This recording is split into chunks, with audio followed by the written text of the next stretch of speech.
This is the Blockchain Show, episode 141, with Steve Anderson and Ethan Kinderknecht. Today on the show, Steve talks about Bakkt and the Lightning Network. We go over some listener mail and reminisce a little bit about the show's past and perhaps where the show might be going in the future. Thank you very much to Axel for sponsoring us last month. If you'd like to learn more about their interplanetary file sharing system, please go to axel.network. The Blockchain Show is a podcast that demystifies cryptocurrencies and distributed ledger technology. It's the Blockchain Show. We're back. We're back, and Bakkt has started. You know what Bakkt is? B-A-K-K-T.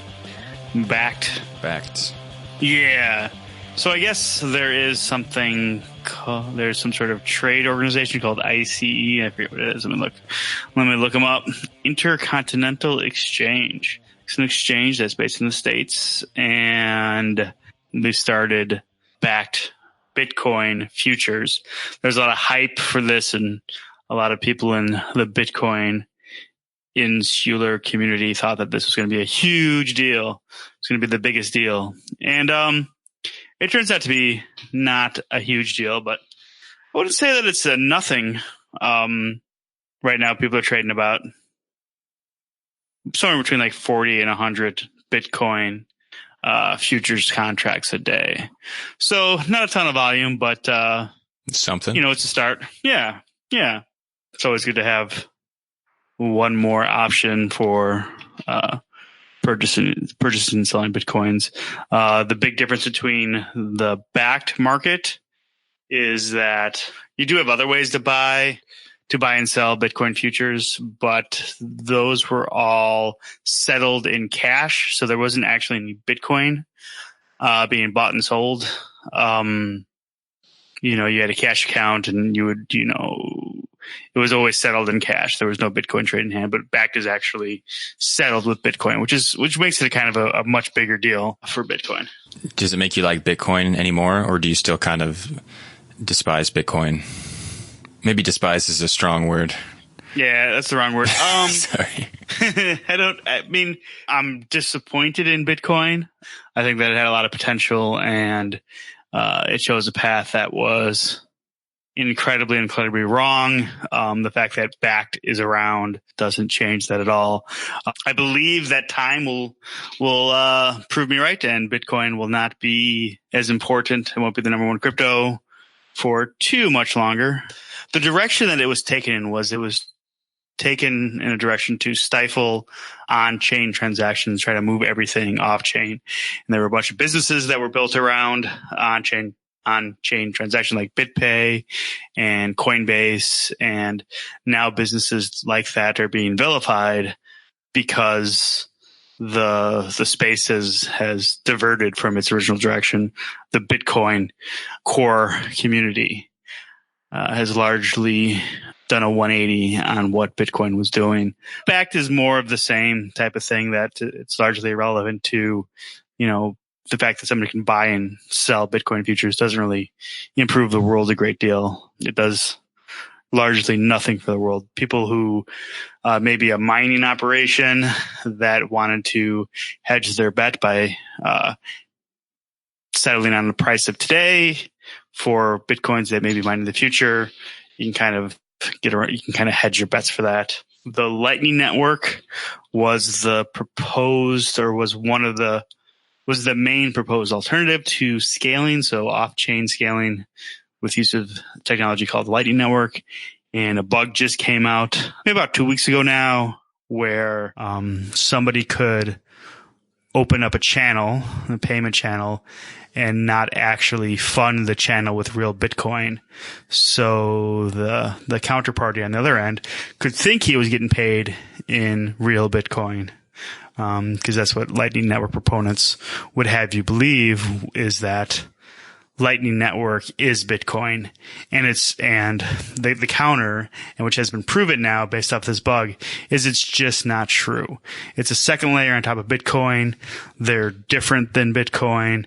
If you can have a bug in the Lightning Network where one party can send Lightning Network transactions that are being faked, that can cause big problems. So it's unneeded because you can just increase the block size reasonably. You don't need to push everything off to layer 2. Layer 2 will happen on chains once they reach a capacity where the miners need to. The type of payment channels that Lightning Network will work are good in some limited applications where you pay, the same party or the same few parties over and over again, where you can kind of keep a side dib and not settle on chain until you want to. Are you familiar with what a payment channel is? A little bit, but you could definitely expand on that.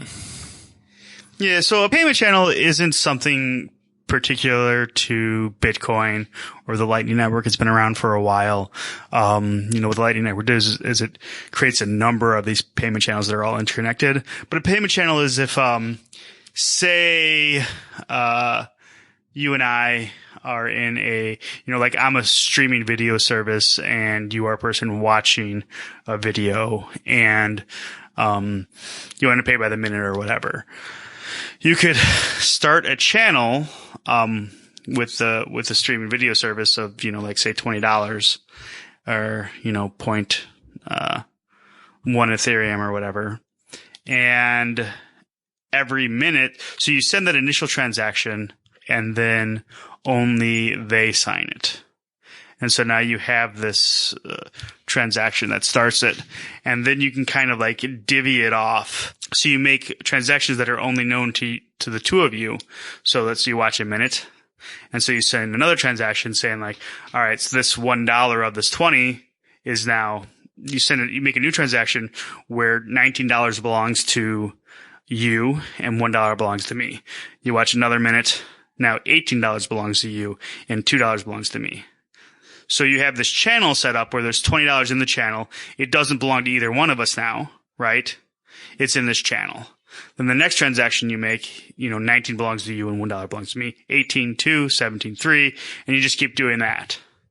And so this channel always exists. You can't refill it. It's not like I can add more to that. You have a channel set up. The Bitcoin or the Ethereum move across from one side of the channel to the other side as if they're like beads. And they can go back and forth. So if say, after so many minutes of watching something, or if you watch like a commercial and the streaming service wants to give a little bit back, then they can send another transaction and then send that money back. None of this happens on chain, but both parties have the transaction that you would broadcast to the chain. And then once, either party decides they want to broadcast that last transaction, they go ahead and broadcast the last transaction, and then that gets settled. That's the payment channel.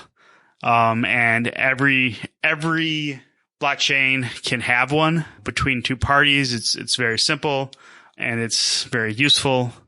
Lightning Network tries to make the entirety of the system that type of so now everybody has a payment channel, and you can, if I wanted to pay Frank, I can pay Frank through you and Jimmy, and we would all have these interconnected things, but it's routing becomes a problem.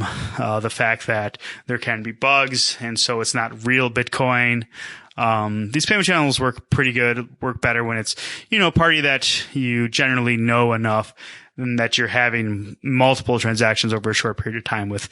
It's not a replacement for actual cryptocurrency like what Bitcoin was. So it's a long explanation to answer your question of, does Bakkt really improve my disappointment with what Bitcoin has become? No, Bakkt doesn't do that. Okay. Well, there's a lot there. I know that you mentioned the Lightning Network before, and I'm sorry if anybody's listening who's going to get irritated by this, but is the Lightning Network independent of specific blockchains, and can you bridge different cryptocurrencies? Or is the Lightning Network just a feature of the Bitcoin blockchain? So Lightning Network is it's an open source type of architecture. So every single blockchain could use a Lightning Network, right? It's only being implemented on, I think, Litecoin and Bitcoin right now. Litecoin kind of does everything Bitcoin does. And so and this will be like the same version of it. And there will be some interoperability between the two blockchains, and you can do atomic swaps. So you could trade your Litecoin for Bitcoin, without, sending it to exchange first or whatever. But, every blockchain could, if they wanted to, build a Lightning Network on top of it. And, like Ethereum has its own version of payment channels that works just fine. There's other, I think a number of coins have payment channels. It's the thing that Bitcoin does differently is that they purposely crippled their core capacity, their main blockchain space, in order to make, it's kind of like, if I'm a fire department going to somebody's house and starting it on fire, running to them and be like, hey, I could put out your fire for $1,000. That's kind of what Bitcoin did. Like gangster firefighters. Yeah. I guess that's why that actually is what happened in the past, right? Yeah. And that's why it's a public service now, is because in the past, these firehouses would start fires and then kind of extort people because you can stack the odds. So that's kind of what Lightning Network does for the Bitcoin network. You prevent real change from happening on the main network, and then you sell two services, Lightning Network and Liquid, to alleviate the problem that you created yourself. And that's kind of what happened to Bitcoin. I'm going to get Andreas Antonopoulos on the show. I don't know if that's going to happen, but we've got an email a while back about Andreas Antonopoulos and Olalua roast beef Asen token. Oh, roast beef. Roast beef. Renee Pickard announced a new book, Mastering the Lightning Network. Their authors made their announcement on stage at the Blockchain Training Conference. This was back August 28th. Yeah, I don't know if that's going to happen, though, because probably I've tried to reach out to this person before. Yeah, I think that we're just on a mailing list for the Denver Bitcoin, or is it blockchain meetup or whatever it is, and so that was just like a email they send to everybody. I would highly doubt that Andreas would do our show. She said there's some potential opportunities Q4 of 2020. Glad to have him on. He's kind of not as, what's the word? He's kind of bought into the Lightning Network a lot more than I expected somebody with his knowledge would have. But he seems to be walking it back a little bit now. It's hard to say exactly what's going on. Yeah. It's really hard to bet, to get everything right in this space. Andreas probably is either the person who gets the most things right or near the top of it, even if he has, I think in my estimation, made a mistake with thinking the Lightning Network is going to be good. Even another person that hardly makes any mistakes is Eamon Gun Sirer, Sirer. There was a brief statistical anomaly in Bitcoin's hash rate. It dropped like 30% in a day. And he went to Twitter saying that, all exchanges should beware because, there may be, 30% of the hash rate must have dropped off. So now you should wait longer. And sometimes, with the statistical way that hash rate number is being generated, you can just get unlucky for a certain amount of time. And because the way blocks are created is that you're basically creating a random number that has a certain amount of leading zeros. It might be easier to think about it as creating a random number that ends in a even zero digit at the end. So if you were to, pick a random number between 1 and 10, right? Only one of those numbers, only 10% of the time when you get a number that ends in 0. Basically, with the way the statistics works of calculating the blockchain rate, sometimes people can get very unlucky. Miners are producing blocks. Miners are producing blocks below their system limit, below what's expected, below the rate at which it was expected. And so that's kind of all that happened. But, it's a tough space to get everything right in. Guys like Andreas and guys like Gunn do get things wrong from time to time. So nobody's perfect. Yeah, man. Speaking of getting things wrong, I got an email on September 19th from someone named Miha. Dear Blockchain Show team, 1 month after your interview with Mr. Michael, show number 120 on May 22nd, Verity went bankrupt. Could you maybe do a story / another interview about it? I think that the less attractive side of the blockchain fall down of the companies should get more attention. I would really appreciate if you could do something in this direction. Thank you. Best regards, Miha. I wasn't around when Verity was on the show. But it's, there's a lot of projects out there that are either outright scams or they're going to have poor execution. It's more than likely the case that some blockchain project is a scam than it's not, right? Oh, there are so many people that I meet who have really done nothing, but, on their LinkedIn profile or whatever, lie about what they've done and they've accomplished so much. And then when I meet them, they really know nothing. They just talk a game. And it is rampant in this space. There are so many people who just see the money that was being made in 2018 and jumped on. And I think in the business world, there's a lot of people who are in sales. And I think if you're not doing like math, you're bullshitting and you're just making up lies, regardless of what it is. And so these people, they're convinced of their own abilities beforehand, and they get involved in a project that there's no way that they can complete, and they execute poorly. And this is best case scenario a lot of times. They're just bad at executing the plan. There's other people who start out just, knowing that they're going to have an exit strategy. They're going to do these few things well and then get out when the getting's good. There's been a few ones. I think even one that kind of interested me was what was that one? It was, they had like an open source hackathon, had a pretty good idea, and they executed pretty well, but they also exited as soon as they did their token raise. There were a few red flags from it, and I caught on fairly early to the fact that it was likely going to end up being a scam. And it did. But yeah, you got to be careful. You can't just, even if it's somebody on this show, right? And we try our best not to have people that we think are scamming on the show. Sometimes it's just bad execution. Sometimes it's an exit strategy, Sometimes somebody's deliberately trying to separate you from your money. And you got to be careful, because if you're not, you're going to get eaten up. I mean, there's a number of projects that are pretty borderline that I've had, like IOTA. IOTA was one that everybody was clamoring for. But when I looked at the actual, GitHub repo and what the founders were saying, it's got scam written all over it. And there's people that I really respected their opinion that were, promoting IOTA. But I think IOTA is a scam one.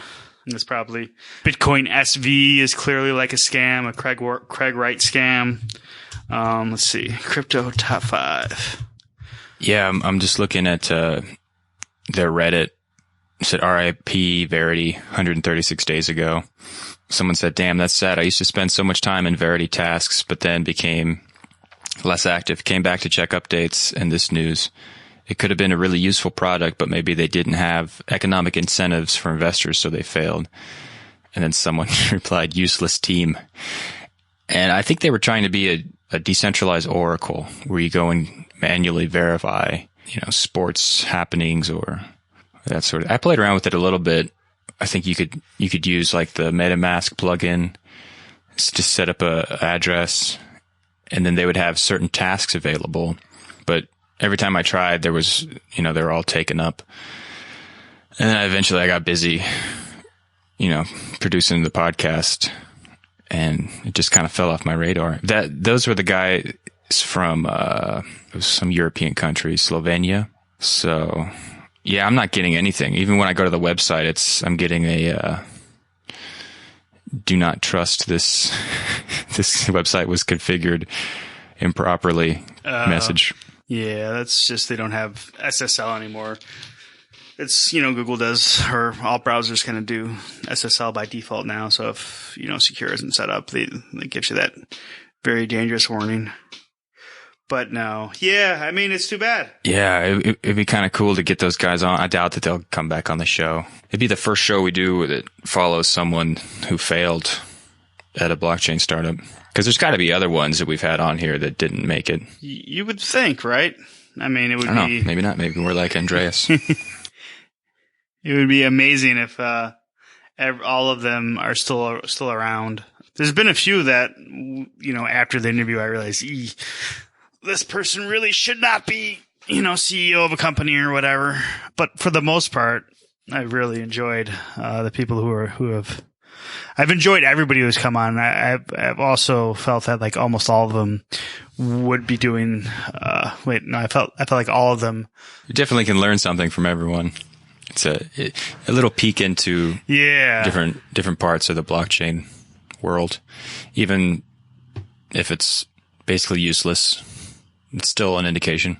I mean, some things just in theory don't even seem to make sense. Like somebody wanted to create something that paid people to listen to podcasts. Was that Bankrupt or a different one?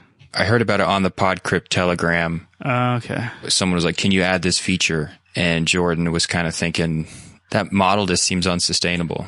There was a company that was trying it and they failed. Yeah. I mean, it just doesn't, I don't know. But I guess the basic attention token on Brave browser seems to be still working. I guess that's a little different though. Take money from somewhere to give it to someone else. Right. I mean, Brave does it by, advertisers. So you pay, you pay for not having ads going. I don't know, man. I think there's a lot of good projects out there as well too that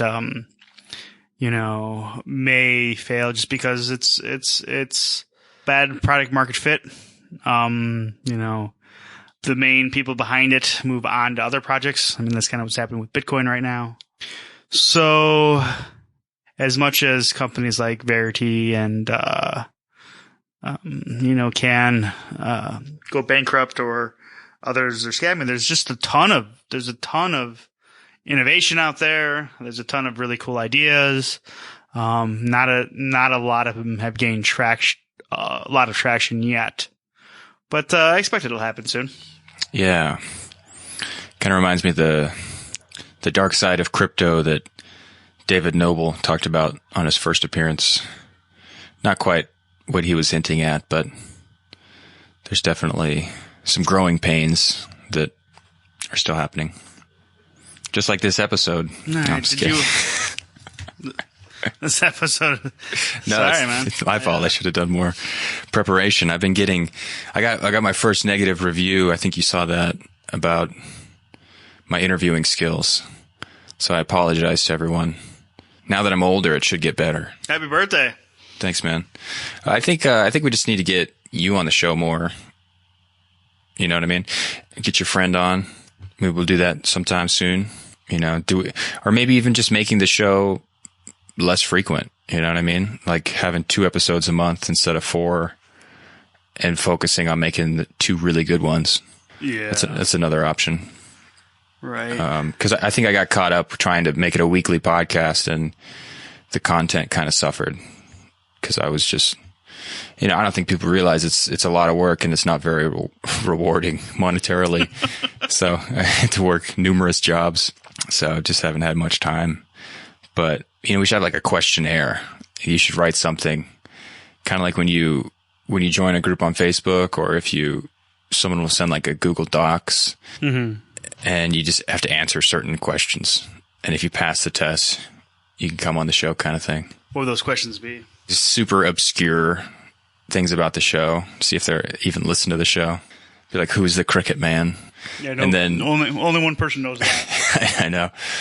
Or maybe just more like technical questions. Maybe we have a theme one month. We want to dive into like the Lightning Network and see how knowledgeable someone is. Lightning Network sucks. Okay. Come with something better. Well, sorry. That's a bad example.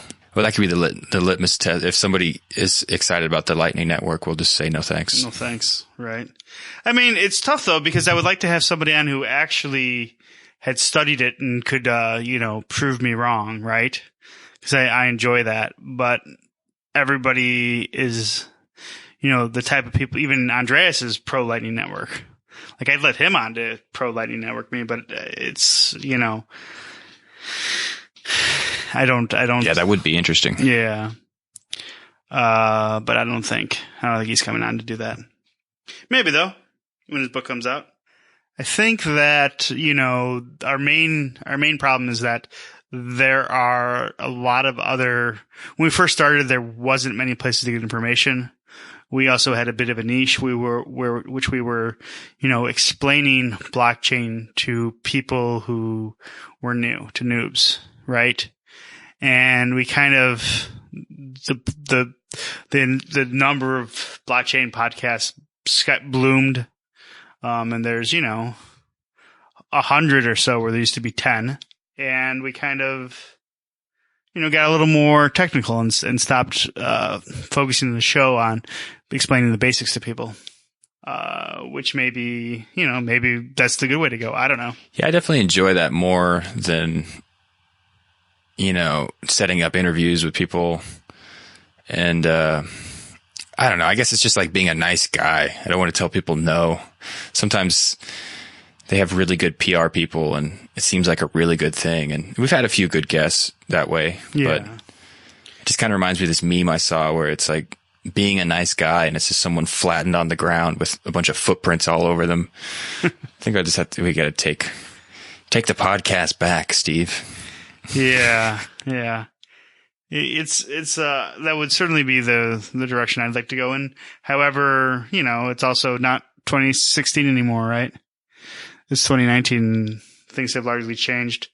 There's very few people who still have an open mind who don't already know, right? So maybe that's wrong. I don't know. Who knows, man? I think there's still plenty of people out there that don't even know about blockchain, or maybe have heard about it. And I don't know, maybe they can just go back and listen to the early episodes. I know some people are doing that. Listen to old episodes. It blows my mind. Yeah. With that, I think that's all I got. All right, man. Thanks for the show. Yeah. Thank you, man. All right. Bye. See you, man. Bye. Happy birthday. Thank you.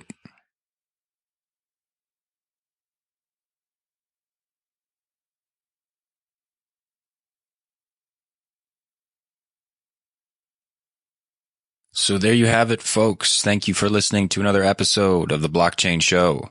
Thanks to Steve for joining me on my birthday for a podcast. It's always fun doing a podcast with Steve. Just like the old days. If you're out there and you've been listening for a while and you appreciate the show, please consider giving us a kind review wherever you get this podcast. If you want to send us some feedback on ways to improve the show, or if you know someone who would make an interesting guest, you can reach out to us at info@theblockchainshow.com, or you can go to our website, www.theblockchainshow.com, and contact us there. If you'd like to donate to this show to help us with our production costs, please feel free to donate. You can visit the donate tab on our website. And there's going to be maybe a slight decrease in the rate at which I post episodes. I'm not sure. We might go down to 2 a month for a while, or maybe we'll keep up with 4 to 5, 6. Let us know. Let us know what you want. Some feedback would be great. Please send that feedback to the email rather than the reviews. Only I ask that if anyone's out there has been listening long enough to know who the Cricket Man is, go ahead. Give us a little love. Those reviews really do help us reach new people and spread the message of blockchain a little bit further. Thanks to everyone for sticking with us, and we will see you next week.